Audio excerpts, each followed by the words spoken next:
जुहार जय माँ समलेई केन्ता अछन आपण माने आशा करछ आपण माने भरी थिबे। देखुछ फ्रेंड्स माने मुई रेगुलर ब्लॉग देई ना पारबार बाकी इनु यार के मी चेष्टा करमी रेगुलर ब्लॉग देबार की। तो ई वीडियो थिला आजिर दिन होचे मंगलवार सकाळु उठबाटा आज टिके लेट हे गला।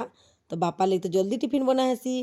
काण बनामी गा बोली भाबली तारपरे फटाफट हेसी गुटे मुढ़ी भजाटा। तो मुढ़ी बाजी देसी बेली और तांकर लेगे मी मुढ़ी बाजी देली आउन मांकर ले किछि ना करली न सिंगड़ा बरा घिनी आनिकरी खाइदेमु न बोलिकरी। आउ इटा ना मी नुआ नाइटी गुटे पिंचा इटा ना आमर दुकान टैप पूरा प्योर कॉटन अच्छे बेसी मोटा नान कि बेसी पतला नान पूरा बढ़िया अच्छे भल भी लागुच पिंधि जाए जे। तो आज ना मोर सासू माँ आउछन बहुत दिन पर 11-12 दिन हो गलान कहीं जीतले भावुच।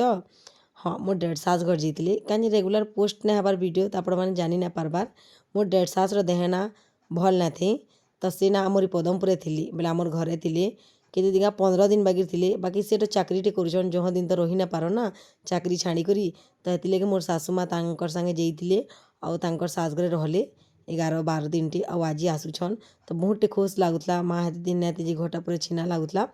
तो आउछन बेले बहुत खुश लगुला। टिफिन तो किसी बनाबार ना थे आमर लगी कहीं कि जेन्दा कहली सिंगड़ा बरा आनमु बोलिकी हेती लगे मुझे आराम से सब जिनिस करूली टिफिन बना गोटे टेंशन है ना। तो आराम से कुरी कुरा हेली और निनी तो टाइम ना थे सी जाता शिशु मंदिर के जेनता आपण मांको गला वीडियो भी कही कि 7:30 नु 8:30 जासी बोलिकी घंटी थी शिशु मंदिर न ऐसी घे खेलसी बुलसी तापर 10:30 हेले ना फिर आंगनबाड़ी जासी 12:30-1 बजे आसी। तो देखुन आलू चॉप आउ सिंगड़ा कर आनी मोर फेवरेट होटेल नु जेना मत बहुत भल लागसी तांकर चना तरकारी 1 नंबर थी। तापर ना मी रंधा बड़ा सेर देली आउ निनी के आंगनबाड़ी बटे देली तापर मी पलि आली दुकान के किसी सामान गुड़ा तो मत नेबार छे कहीं बिहागर जीवार छे बिहागरिया वीडियो माने बहुत जल्दी आसवा आपण मैंने देखिपारे मोर चैनल के टिके फॉलो टे करी दुकान आसली बेले ना जन शाढ़ी बाची थे बोले मोर हजबैंड तांको कहले कि आन खोलिक देखमा भले कि फटाफटी काना बाहर बार डैमेज बाहर बेले बोली तो यहाँ खोलुले बोले मुझे वीडियो करदेली आपण मानक देखामी बोलिकी एंता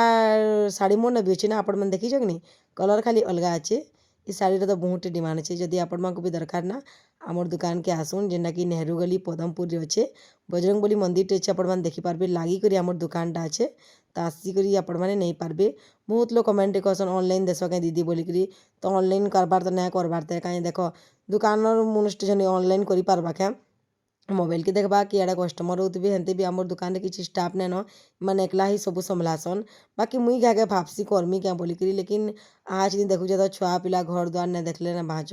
फिर ब्लॉग टे बनूचे हेती लगे मैं भी जिनिस मानक ध्यान नहीं दिया बाकी आपण मानकर गाँव के जब डायरेक्ट बस जाऊे ना आम पठे भी पारमु